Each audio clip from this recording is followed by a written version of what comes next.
Joining us now to review some of the headlines of today's newspapers from around the world is Arise News analyst Emmanuel Ifeni. Great Malabar. Good morning, Ruben. Good morning. Good morning, Rufai Oseni. Morning, Good morning, Victoria Tundu MKO Abiola. Morning, Mr. Ifeni. Yes. Let's start the review with these day newspapers, Nigeria's newspaper of records. The lead story, Rejig security architecture. Senate urges Buhari, National Security Advisor, Service Chiefs, Inspector General of Police, ask governors to implement National Livestock Transformation Plan. Insecurity, fueling culture of self-help, says Bajabia Millard, that's the Speaker of the House of Representatives. Yes, yesterday the Senate, indeed the National Assembly, took another look at the state of security in the country, calling for the rejig of the security architecture of the country. Well, with new service chiefs in place, if they are not reviewing the security architecture, I wonder what they are doing. But feelers from the field, speeches they have made to their men, shows that indeed, new broom likely to sweep clean, as we say in Africa. But we need to see the practicality of this new initiative by way of improved security and ridding of these insurgents and bandits. But that in itself, what to do with the bandits is another subject altogether. Nigerian Tribune reporting the same story, reporting from, senators to Buhari, issue executive order to flush out criminals, ban open grazing. Akeredolu's eviction order divides lawmakers. Now, if we look at the New Telegraph newspaper, also reporting from the National Assembly, Senate to Buhari, declares state of emergency on insecurity, rolls out measures to tackle challenges, insists on state police, senators, security forces must flush out foreign headers. But those who have interacted with the bandits in the forest, Sheikh Gumi and Professor Usman, they are saying they are all Nigerians, the guys they met in the forest. So, if they are Nigerians, then we must deal with them one way or the other. While some governors are negotiating, El-Rufai is singing that we must deal with them, crush them, if you will. Now, the Punch newspaper, ACF, Afenifere disagree as Senate knocks governors negotiating with bandits. Governors holding talks with bandits, fueling killings in Northwest, says the National Assembly. No farmers' headers conflicts, but terrorism by herdsmen, says Afenifere. There is no evidence that talks with bandits fueling insecurity. Arewa Forum.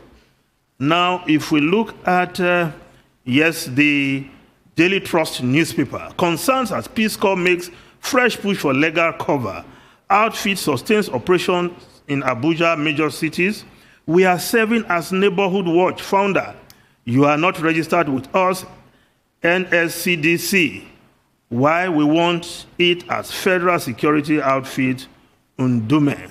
Well, adding another security outfit, will that solve the problem? Since this body, the Peace Corps, whose bill was thrown out some time ago, they are still pushing for formal recognition by the law.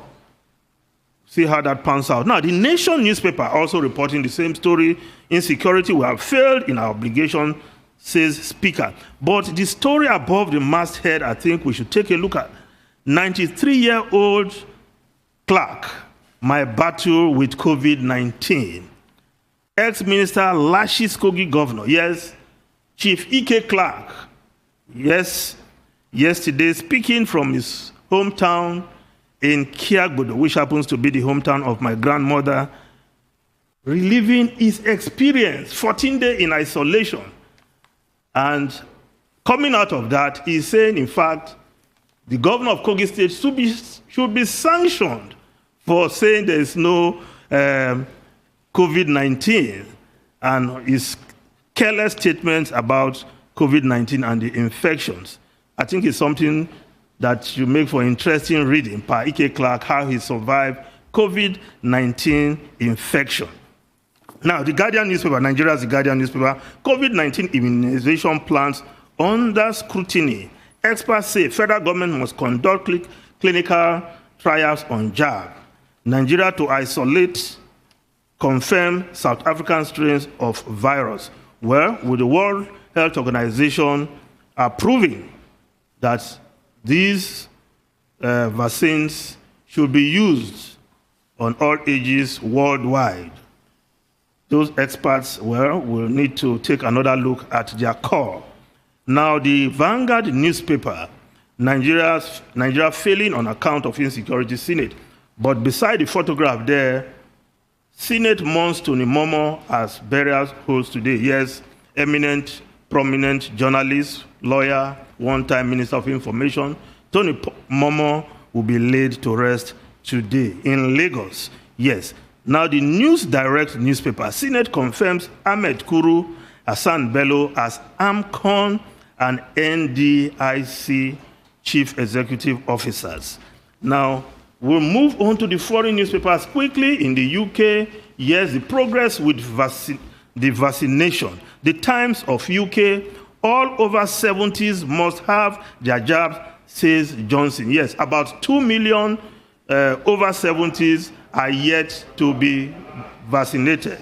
But Boris Johnson, the Prime Minister, is saying they need to get all those elderly vaccinated so that the lockdown, the easing of the lockdown can be done.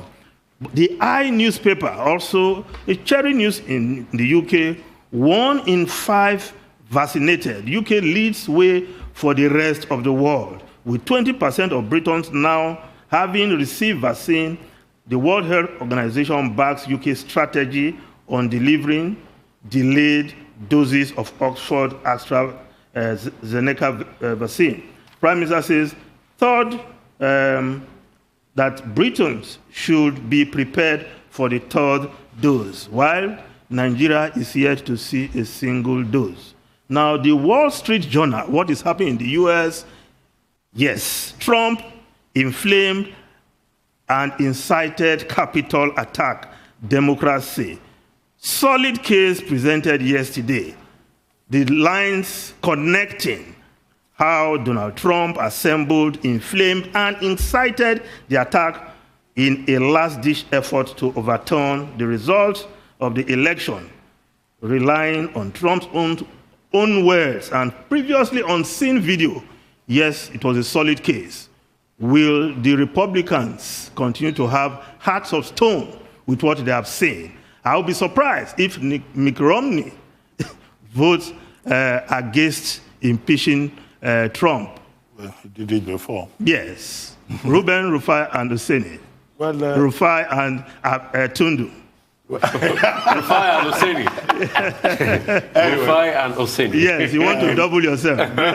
Great Malabar. Yes. Well, quite a number of interesting stories. Correct. But let's start with the one by Chief Ike Clark, 93 years old, just surviving COVID-19.